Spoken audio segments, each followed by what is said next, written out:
बिहार की नई voter list के पीछे की सच्चाई को उजागर करना इस वीडियो का मुख्य उद्देश्य है। आज हम विस्तार से जानेंगे कि इस प्रक्रिया में क्या क्या बदलाव हुए हैं, क्यों यह इतना महत्वपूर्ण है और आम नागरिकों के लिए इसके क्या मायने हैं। बिहार, जो ऐतिहासिक और राजनीतिक दृष्टि से हमेशा चर्चा में रहा है, अब एक बार फिर सुर्खियों में है, इस बार अपनी वोटर लिस्ट के व्यापक संशोधन को लेकर। क्या आपको भी यह चिंता सताती है कि अगले इलेक्शन से पहले कहीं आपका नाम वोटर लिस्ट से गायब तो नहीं हो जाएगा?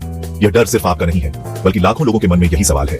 इलेक्शन के समय वोटर लिस्ट में नाम न होना एक बड़ी समस्या बन सकता है, जिससे लोकतांत्रिक अधिकारों का हनन होता है। सोचिए, जब आप मतदान केंद्र पर पहुंचे और पता चले कि आपका नाम लिस्ट में ही नहीं है, यह स्थिति कितनी निराशाजनक हो सकती है। इसलिए यह जानना बेहद जरूरी है कि वोटर लिस्ट में नाम कैसे जुड़ता है, कैसे हटता है और किन कारणों से नाम गायब हो सकता है। बने रहें हमारे साथ, क्योंकि आगे हम आपको विस्तार से बताएंगे कि इस बार बिहार में वोटर लिस्ट के संशोधन की प्रक्रिया में क्या क्या नया हो रहा है और यह आपके लिए क्यों महत्वपूर्ण है। साथ ही हम आपको बताएंगे कि इस प्रक्रिया में पारदर्शिता और निष्पक्षता कैसे सुनिश्चित की जा रही है। 2 दशकों से भी अधिक समय के बाद बिहार में वोटर लिस्ट का इतना बड़ा और गहन संशोधन पहली बार हो रहा है। पिछली बार 2003 में ऐसा व्यापक संशोधन हुआ था।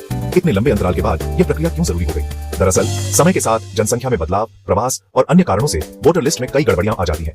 बिहार राज्य, जिसकी आबादी लगभग 13 करोड़ है, उसमें करीब 7.9 करोड़ पंजीकृत वोटर हैं। इतनी बड़ी संख्या में वोटरों की सूची को अद्यतन और शुद्ध करना एक बहुत ही चुनौतीपूर्ण कार्य है। इस बार इलेक्शन आयोग ने तकनीक और मानवीय संसाधनों का बेहतर उपयोग करते हुए इस प्रक्रिया को और अधिक पारदर्शी और प्रभावी बनाने का प्रयास किया है। इलेक्शन आयोग का मुख्य उद्देश्य है वोटर लिस्ट को पूरी तरह से साफ और त्रुटि रहित बनाना। इसके लिए मृत वोटरों के नाम हटाए जा रहे हैं, डुप्लीकेट एंट्रीज को पहचाना जा रहा है और ऐसे नाम जो अयोग्य है उन्हें भी हटाया जा रहा है। उदाहरण के लिए, कई बार एक ही व्यक्ति का नाम 2 जगह दर्ज हो जाता है या किसी की मृत्यु के बाद भी उसका नाम लिस्ट में रह जाता है। इसके अलावा 2003 के बाद जिन लोगों का नाम वोटर लिस्ट में जोड़ा गया है, उन्हें अपनी नागरिकता और पात्रता के प्रमाण के लिए नए दस्तावेज प्रस्तुत करने होंगे।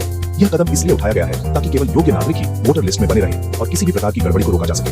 आपको यह जानकर हैरानी होगी कि यह प्रक्रिया सिर्फ बिहार तक सीमित नहीं है। असम, पश्चिम बंगाल, केरल जैसे राज्यों में भी इसी तरह का व्यापक संशोधन किया जा रहा है। इसका उद्देश्य पूरे देश में चुनावी प्रक्रिया को निष्पक्ष और पारदर्शी बनाना है, ताकि हर नागरिक को सही प्रतिनिधित्व मिल सके। यह कोई रैंडम या अचानक लिया गया फैसला नहीं है। संविधान और representation of the people act 1950 के तहत इलेक्शन आयोग को यह अधिकार प्राप्त है कि वह वोटर लिस्ट को समय समय पर संशोधित और शुद्ध करे। इससे लोकतंत्र की नींव मजबूत होती है और चुनावी प्रक्रिया में लोगों का विश्वास बना रहता है।